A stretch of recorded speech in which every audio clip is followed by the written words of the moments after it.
Olá pessoal, tudo bom? Me chamo Salvador Sá, sou engenheiro florestal e o vídeo de hoje eu vou tratar de uma espécie bastante problemática, uma espécie exótica invasora, né, com potencial de invasora, a leucena, que eu brinco, digo que ela é uma espécie alienígena, pela capacidade que ela tem de colonizar uma área, de resistir às tentativas de supressão dela.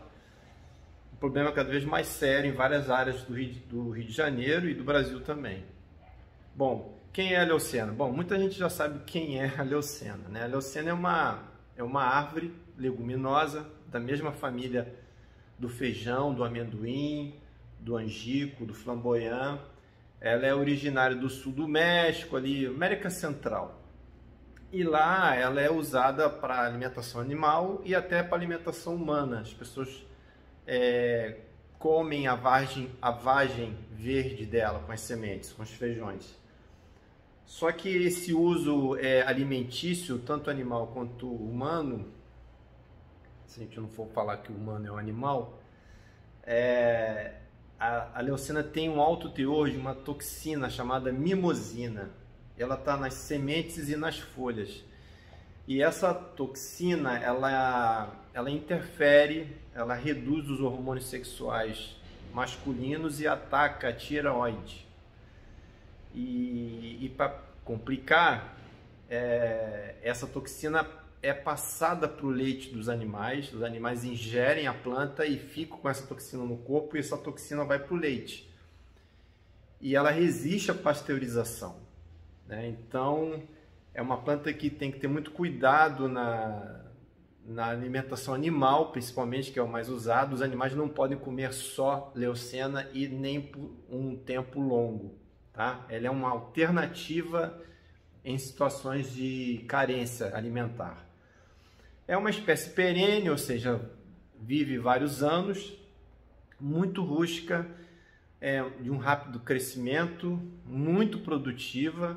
Para vocês terem uma ideia, ela começa a produzir com 1 ano de vida, ou até menos, dependendo da situação. Com 1,5 m, um arbusto, uma muda de leucena produz vagens com sementes viáveis. E por que a leucena entrou no Brasil? Como foi isso? Bom, ela foi trazida como uma alternativa para alimentação de ruminantes, com essas restrições, principalmente para o semiárido, né? Ela foi trazida também, no caso do Rio de Janeiro, né, como uma alternativa de reflorestamento das áreas degradadas, difíceis, né, de serem trabalhadas, infestadas por capim-colonião. Ela vence o capim-colonião, ela vence os capins africanos nas encostas, nos terrenos baixos. Ela já foi usada em Itaipu, plantaram milhares de hectares com ela nas margens da represa, e São Paulo, Minas, no Nordeste, o pessoal tem usado ela, as pessoas têm pego as sementinhas e plantado nos canteiros, né? Na sua contribuição pelo verde da cidade, as pessoas plantando leucena. E aí você tem o problema, porque ela é muito valente, muito determinada, e você, mesmo com um controle muito rigoroso, você corre muito risco de perder a mão e ela sair fora do cercado. Ela tem um potencial, está sendo pesquisado ainda, de um herbicida natural, porque além da mimosina, ela tem um princípio alelopático, né? Uma substância que ela exala e prejudica as outras plantas que estão próximas a ela. Então, assim, ela, além de ser poderosa na ocupação das áreas, ela tem essa toxina, essa coisa que não deixa as outras competirem com ela, que outras espécies possuem, inclusive nas espécies nativas. E aí, porque sim de um lado, mas você tem o porquê não, né? Porque não pode, porque ela tem esse potencial herbicida, né? Ela tem essa toxina, ela é muito valente, ela tem um crescimento rápido, como eu falei, ela tem uma raiz pivotante, que é uma raiz que penetra no solo, muito vigorosa, e ela possui na casca dela, principalmente na base do tronco, muitas gemas esperando oportunidade.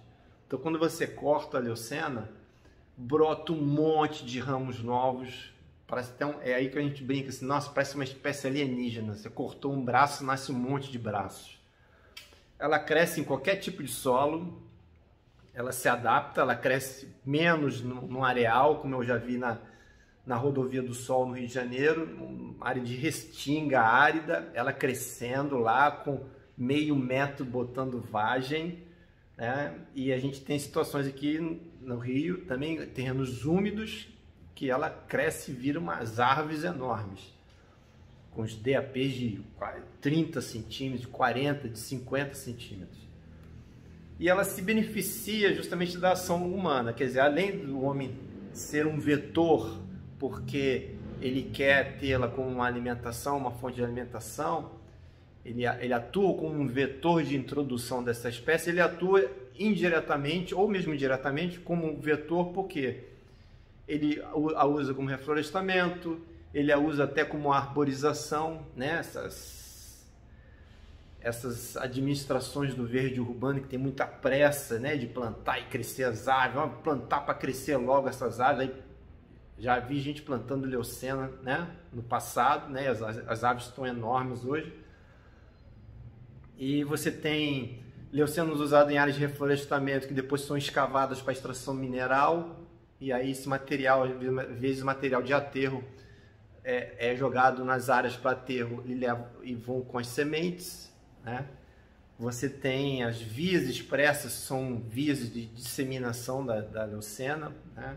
Elas vão nas caçambas dos caminhões, elas vão nas partes dos automóveis, né? Onde imagina, você para o carro debaixo de um pé de leucena e deixa o teu carro de um dia para o outro ali. Quando você não vai ver, mas vai ficar cheio de semente que vai entrar pelas frestas do carro. E no que você se desloca com o carro, o vento vai e move essas sementes para fora. E aí você sai espalhando, você sai semeando a leucena ao longo da rodovia, da avenida, né, que você trafega. Então, aqui no Rio, né, a gente tem vários trabalhos e a gente tem uma dificuldade enorme porque, como eu falei, já foi usado no passado para reflorestamento e não teve a manutenção, não teve o gerenciamento e ela saiu do cercado, né? Foi usada para arborização urbana apressada, né? E você tem um ambientalismo, que eu digo que é um ambientalismo seletivo, um ambientalismo equivocado, né? De muita gente que no seu afã de defender a natureza acaba defendendo o verde exótico invasor também, né? Então cria um ocaso porque você está cortando as leucenas para trocá-las por espécies nativas. As pessoas não entendem isso, né? E a gente tem a missão de fazer essa erradicação em favor das espécies nativas, porque a leucena, como as outras, elas estão ocupando áreas que deveriam ser da biodiversidade nativa, né? Seja em paisagismo, seja em parques, seja em áreas naturais, em unidades de conservação. Então a leucena, a jaqueira, a amendoeira, a casuarina, né? Os capins africanos, todo mundo ocupando os espaços.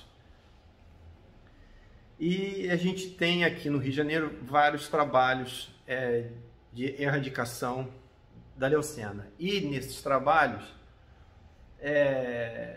eu já faço isso há mais de 10 anos, ficou evidente que não dá para você ser moderado, entendeu?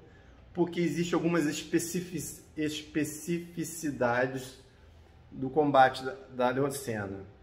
Principalmente no combate manual, sem produto químico, né? Você não pode usar produto químico no Rio de Janeiro, pode usar herbicida, então você tem um trabalho de erradicação muito mais complicado, muito mais caro, muito mais demorado, né? Que também impacta o ambiente. E essas particularidades da leucena são, por exemplo, na hora que você vai tirar a leucena mudinha, né? você tem que arrancar com a raiz. Porque se você só tira a parte aérea e fica o colo, que é aquela zona de transição entre a raiz e a parte aérea, se você deixar o colo, daquele colo vai brotar uma nova parte aérea. Então você tem que eliminar isso. Por isso as capinas, a gente chama de capina pesada, porque você tem que revolver o solo. E nisso você expõe a microfauna do solo, você desidrata o solo, enfim. Causa um dano no solo, mas não tem outro caminho. A outra particularidade é que você tem que acabar com o banco de sementes que tem no solo, né? Então, quanto mais tempo você tem um leucenal numa área, mais sementes existem no solo esperando a oportunidade delas de germinar. Você tem que, não é que você corta a leucena, você tem que esperar a rebrota e atacar a rebrota, mas atacar mesmo, é descascar o toco da árvore até abaixo do contato, até abaixo do nível do solo. Para vocês verem a trabalheira que dá. Anelamento é uma operação trabalhosa e de baixo sucesso. Você também não pode deixar os troncos que você cortou, você não pode deixar os troncos no solo. Eles rebrotam. É igual paineira. Você pegou um toco de paineira, você cortou uma paineira, jogou no solo, vai rebrotar lá os filhotinhos lá. Só que no caso da leucena, pode gerar raiz. Tá? Você não pode esperar meses para trabalhar, né? Por exemplo, você cortou, as sementes germinaram. Se você vacilar, deixar aquela área largada meses, aquelas sementes vão virar arbustos e vão produzir mais sementes. E você tem que ter um trabalho meticuloso de manutenção. Extração manual mesmo de cada indivíduo de leucena que vem. Isso, às vezes, vai te demandar 3 anos de manutenção. Tá? Como eu falei, você tem 2 formas principais de combate, né? As 2 formas menos perigosas, porque eu acho a forma biológica de introduzir fungo, de introduzir praga de leucena, trazer lá do México uma praga para introduzir aqui, é outra roubada, tá? Então, assim, nós temos a forma manual e a forma química. A forma química, ela é de baixíssimo custo, porque normalmente você faz uma ou no máximo 2 aplicações. Você faz uma aplicação no toco, quando você corta a árvore, e aplica no solo, para acabar com as sementes. Talvez num segundo momento você faça uma segunda aplicação no solo. E aí você tem é uma ação que assim mata 95% das chances da leucena voltar. Isso em semanas você você tem esse ganho, né? O herbicida ele se degrada na natureza em alguns dias, né? Então ele tem algum impacto químico, sim, mas sobre a fauna, mas ele tem ele se degrada. No combate manual já vai te exigir uma presença, uma movimentação muito maior de pessoas, de máquinas, né? Você vai ter que fazer extração pela raiz dos tocos. Se você não quiser ficar a vida inteira cortando rebrota de toco, tudo bem, com isso você emprega um monte de gente que não tem muita qualificação profissional, mas é um gasto que você tem, né? De você manter essa gente toda durante 3 anos trabalhando em cima das germinações, tentando manter também as mudas que você vai plantar. Você não tem na ação manual o risco da contaminação ambiental, mas você faz tantas capinas, tem tanta gente pisoteando o terreno, que fica a dúvida se realmente vale a pena. Eu, pessoalmente, acho que não vale a pena. Onde você puder fazer o controle químico, faça, tá? Já está mais que comprovada a eficiência do herbicida contra espécies invasoras. Aí você vai perguntar assim, mas não dá para combinar, né? A gente fazer um trabalho misturado, eu entro com as mudas recuperando, mas a leucena vou tirando devagarinho? Não, não dá. Não dá pelo seguinte, se você tem, vamos pensar assim, você vai plantar sem antes matar o banco de sementes. Você cortou leucena, cortou tudo. E aí você sai plantando suas mudas. Aquelas sementes são trocentas por metro quadrado. Eu já contei uma vez, depois de a gente ter passado a raspar o terreno 3 vezes, tá? Para matar as germinações. Eu selecionei uma área de 1 metro quadrado. Você não via sementes mais, nem muda, e nós deixamos ali. Em 15 dias eu contei 432 mudinhas de leucena por metro quadrado, né? Então assim, se você planta a tua muda numa situação dessa, ela vai sentir o desconforto e até o dano do trabalho dos operários de extração manual das mudinhas de leucena, de passar a enxada, e você vai ter muda perdida, vai ter muda golpeada por enxada, por pisoteio, enfim, não é uma boa. Você tem que matar primeiro o banco de sementes. Se eu plantar debaixo do leucenal, achando que a muda vai se beneficiar da sombra e tal da leucena, não vai se beneficiar. Elas vão ficar encruadas ali, elas não vão evoluir. Algumas vão morrer. Algumas espécies, como o camboatá, o pau-d'alho, conseguem ir muito sofridamente evoluindo dentro do leucenal. Mas todo o resto não prospera por causa da aleulopatia, tá? E se eu plantar a muda e progressivamente ir tirando as leucenas adultas?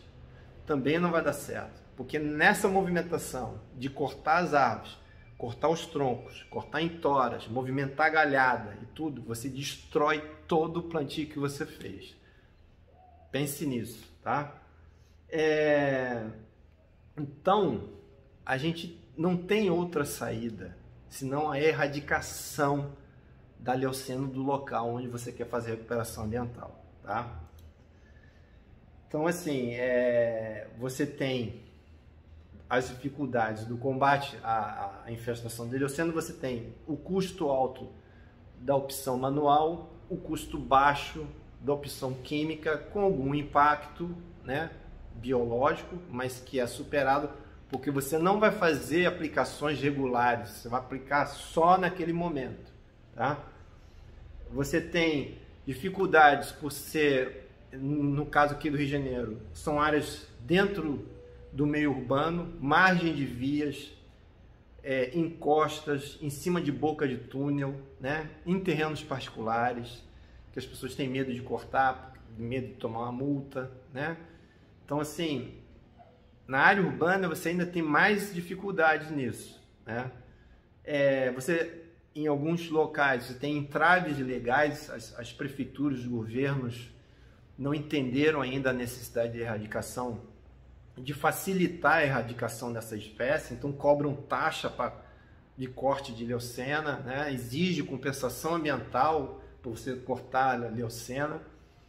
Você tem uma necessidade de bem planejar operacionalmente o seu trabalho, porque você não pode atuar numa área e partir para outra e essa outra a área que você trabalhou ser contaminada por uma área que você desprezou. Você tem que ter muito bem planejado a sua ação de erradicação de leucena, considerando as formas de dispersão que ela tem, tá?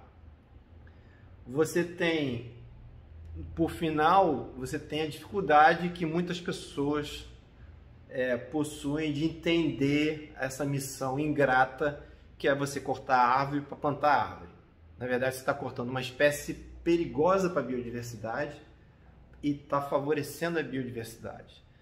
Então é importante as pessoas entenderem, quando a gente entra dentro do leucenal, a gente vai tirar a leucena de uma área, a melhor alternativa que existe é a erradicação total da planta, se possível a extração pela raiz, dependendo do terreno, se for seguro, né?